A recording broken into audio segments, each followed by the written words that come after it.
Benjamin Butet, dont on a vu une superbe chirurgie. Bonjour à tous. Donc ce topo, il n'a pas du tout vocation à être exhaustif sur les étapes, le pas à pas de la chirurgie, mais plutôt d'illustrer à travers 3 cas cliniques vidéo les difficultés ou les spécificités de la chirurgie quand on les rencontre sur ce type d'intervention. Donc très rapidement, même depuis 20-30 ans, les techniques d'imagerie et de traitement sont nettement améliorées au bénéfice des patients. Malgré ça, la proportion de patients qui bénéficient d'une chirurgie ou qui a recours à une chirurgie pour une rétinopathie diabétique proliférante reste à peu près la même, à peu près 5% des patients qui ont une proliférante. Ça peut s'expliquer parce que d'ailleurs ils sont justement un petit peu mieux dépistés, même s'ils sont mieux traités, et les indications sont un petit peu élargies. Classiquement, les indications tractionnelles et hémorragiques, mais aussi, il faut savoir du coup l'envisager quand une rétinopathie est évolutive, malgré une prise en charge maximaliste en consultation, une PPR incomplète et une évolution. Les principales particularités sont notamment donc la levée du DPV, la hyaloïde postérieure qui a une attache souvent très pathologique au pôle postérieur, des complications péropératoires fréquentes à type de saignement ou de déchirure iatrogène s'il y a beaucoup de manipulation, et c'est une chirurgie qui par essence est complexe, pas forcément compliquée, mais complexe dans la mesure où il y a beaucoup d'étapes, beaucoup d'instruments et de manœuvres associées.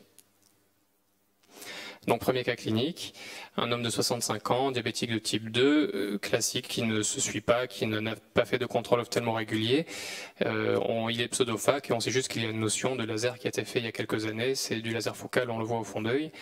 Il est adressé par un ophtalmologiste qu'il a vu, qu'il a reçu il y a peu de temps. Il présente un glaucome néovasculaire débutant, avec une revue osirienne et une pression qui est déjà un petit peu élevée. Et la principale difficulté, c'est qu'il a un myosis serré qui empêche la réalisation d'une PPR efficace en consultation.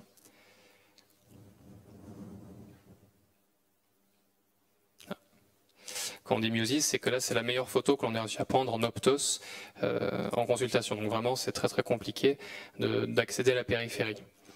Donc là, la vidéo, c'est surtout pour, sur ce cas simple, illustrer, donc le diapo suivante, merci, la levée du DPV.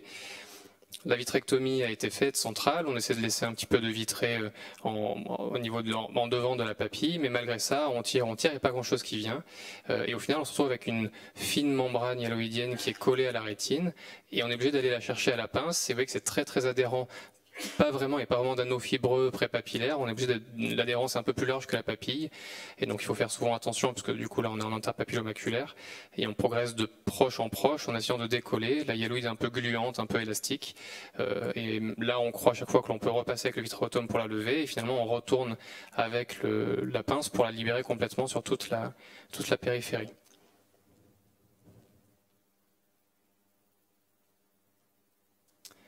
Et donc là, j'étais repassé en vitrectomie, je suis revenu avec la pince, puisqu'il y a encore une adhérence là sur les arcades, qu'on est obligé de décoller en faisant attention, avant de pouvoir libérer complètement le vitré postérieur.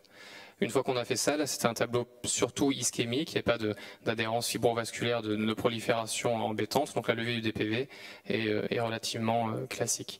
Et donc là, au cours de la vitrectomie, on se rend compte que la PPR périphérique est largement insuffisante. Donc après un échange fluidaire, ce qui permet d'avoir une meilleure visualisation de la périphérie, on complète la PPR.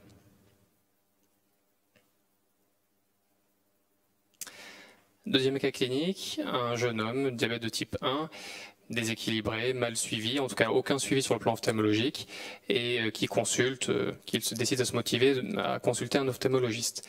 Il en consulte un et il diagnostique donc une rétinopathie diabétique proliférante bilatérale avec une maculopathie ischémique à gauche, un minime œdème à droite, une acuité donc 8/10 à droite et 6/10 faible à gauche. Vous voyez le fond d'œil, une rétinopathie très ischémique, donc nombreux remaniements télangiectasiques, des bourgeons en train de se développer au niveau de toutes les arcades, et la PPR qui a été débutée par son ophtalmo, très confluente, avec les impacts qui commencent à bien blanchir. Mais ce qu'on observe assez fréquemment dans ces cas-là, peu de temps après la vitrectomie, après la PPR, un volumineux hématome pré-rétinien, rétro-hyaloïdien, qui touche son bon œil. Il avait une maculopathie ischémique à gauche, là on est au niveau de son œil droit, donc acuité va bouger la main. l'hématome pré-rétinien, mais il est très très volumineux, il est même un peu fibrosé, donc on imagine mal une évolution rapidement favorable pour lui sans intervention. Donc la PPR a été faite, ce qui rend aussi la procédure un peu plus aisée. Donc la vitrectomie, on voit qu'il y a une partie de l'hématome qui est partie, qui s'est vidée dans la cavité vitréenne, c'est un peu fibrosé, fibriné, ça reste très très dense en regard du pôle postérieur. Là on arrive au regard du nerf optique, on a l'impression qu'il n'y a plus beaucoup de vitré, pareil, alors là on touche un petit peu, et en fait on voit qu'il y a le voile de hyaloïde qui est encore plaqué complètement, mais y compris sur complètement le nerf optique, et on peut même faire glisser le sang entre la hyaloïde et la rétine. Donc on remet du Kenacort, finalement on se rend compte qu'il y a quand même pas mal de vitré, et pareil, un vitré qui est un peu gluant, on essaie d'aspirer, on n'arrive pas à le tirer spontanément avec le vitréotome simplement. On remet du bleu, et donc là on est obligé d'y aller directement avec la pince. On va en regard du nerf optique, littéralement, alors faut faire attention à ne pas être traumatique, et on essaie de prendre complètement cette membrane pour la tirer et essayer de l'ouvrir. Dans les chirurgies de rétinopathie diabétique proliférante, classiquement on décrit soit on peut aborder par la périphérie et se rapprocher du centre. Là c'était surtout au niveau du pôle postérieur le problème, la PPR est faite en périphérie, et donc là c'est la levée de l'adhérence au niveau du nerf optique. Et donc là on l'ouvre et on voit l'hémorragie qui se nettoie par l'ouverture papillaire. On alterne les instruments, pince, vitréotome, micro-ciseaux. Donc là, c'est surtout l'ouverture périphérique. Là, on fait attention malgré tout à repérer les adhérences et les ponts entre la rétine. Là, avec la pince, on essaie d'élargir et on voit le volumineux hématome qui est en arrière de ça. On repasse en vitrectomie. Donc là, on est en grand champ. On élargit, on essaie de fendre la hyaloïde postérieure, notamment pour partir en nasal. Donc là, on est en tête, c'est-à-dire qu'en bas, c'est en haut, c'est en inférieur, et à droite, c'est en temporal, à gauche, c'est en nasal. Et donc là, voilà, le vitré est bien dégagé en nasal, et petit à petit, en dégageant la périphérie, en essayant d'avoir le plan de la hyaloïde, on arrive à accéder à l'hématome. Vous voyez qu'il est volumineux, qu'il est dense, coagulé. Donc on décolle cet hématome, on peut même faire une sorte d'hydrodissection en faisant du reflux dessous.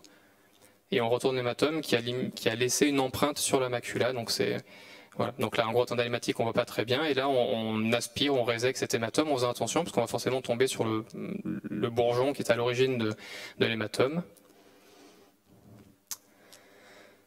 Donc on va repasser après on complète du coup la vitrectomie en faisant tout le tour, en veillant bien, c'est les termes de segmentation pour limiter au maximum les tractions antéro-postérieures. Et là au niveau du bourgeon qui est complètement coagulé finalement, qui est à l'origine de l'hématome, je m'assure qu'il n'y ait plus aucune connexion entre le vitré résiduel, la hyaloïde et celui-ci. Et donc voilà, on a tout libéré, pelage de la limitante interne, échange fluidaire, et on complète la PPR.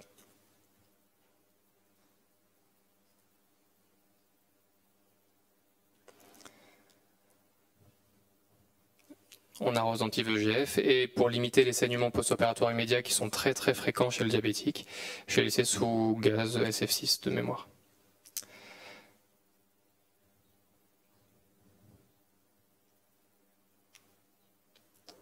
Diapo suivante du coup.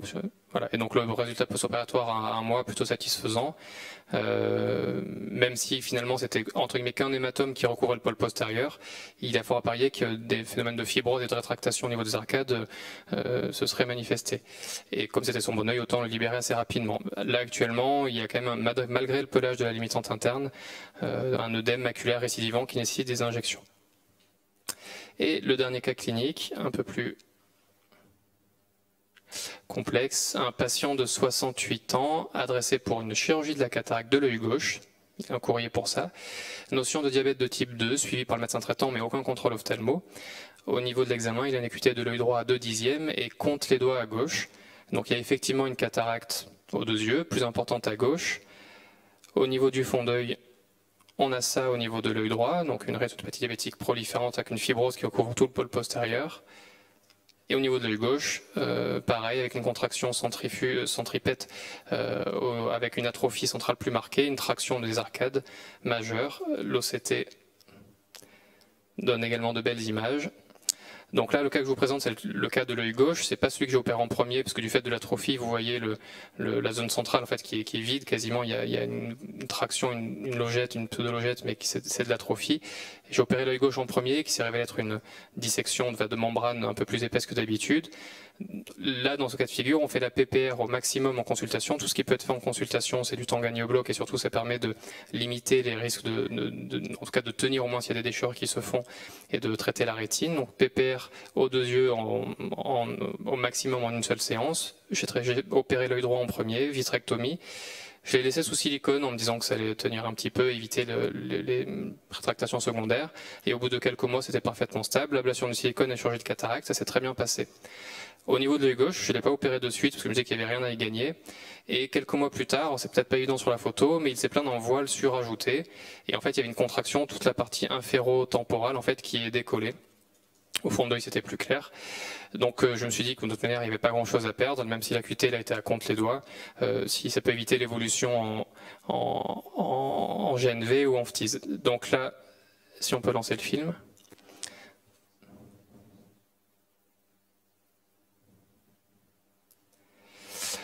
Pareil, il n'y a pas de plan de clivage évident entre la périphérie et le centre pour décoller petit à petit. Là, ce que je voulais, c'est surtout libérer le pôle postérieur, donc en segmentant les zones de contraction. Donc là, j'aborde au niveau de la zone interpapillomaculaire avec le ciseau pour essayer d'ouvrir cette zone de fibrose et me faire un premier plan de clivage. Donc là, en ouvrant un petit peu, on arrive à ouvrir.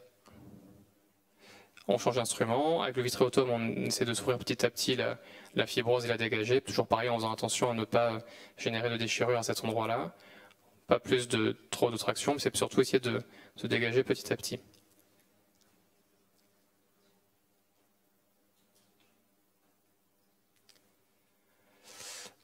On passe en grand champ, on essaie de décoller petit à petit. On peut avancer un tout petit peu le film. Pas autant, un peu avant. Alors voilà, donc là si on essaie de décoller juste avec les micro-ciseaux, on est gêné, souvent le voile se retourne sur lui-même, donc il peut être utile dans ces cas de figure de mettre un chandelier pour se libérer les 2 mains et d'essayer de faire la dissection bimanuelle. Alors c'est une procédure que je trouve assez difficile et un peu rébarbative, puisqu'on a beaucoup de mouvements parasites de la main gauche, et là c'est un mélange, on essaie de se mettre sous le plan de la fibrose pour dégager au maximum, avec la rétine dessous bouge, c'est décollé, un mélange de segmentation, il y a une partie que je laisse sur la rétine un peu en inférieur, pelage de la limitante une fois que le polpos est dégagé, pareil, ça c'est relativement standard si ce n'est que la rétine bouge un petit peu puisque c'est décollé également. Ouais. On peut avancer un petit peu le film.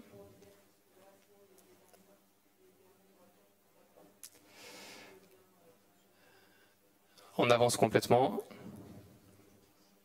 Donc voilà, juste pour montrer qu'à chaque fois, il faut élargir la dissection en bimanuel, l'antiplate, puis l'antiprismatisme, puis prismatique, puis grand champ. On peut passer à la diapo suivante. Donc voilà l'aspect post-opératoire de l'œil droit, qui donne. Donc, comme c'était assez satisfaisant, je ne me suis pas préoccupé de l'œil gauche pendant quelques temps.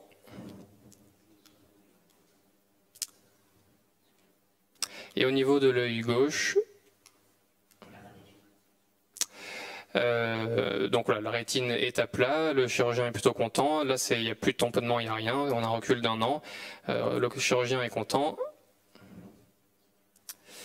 Mais le patient passe de compte les doigts à un 20e, donc forcément pour lui c'est un petit peu plus mitigé, mais au moins c'est stabilisé et la surveillance sera un petit peu plus simple. Voilà, je vous remercie pour votre attention.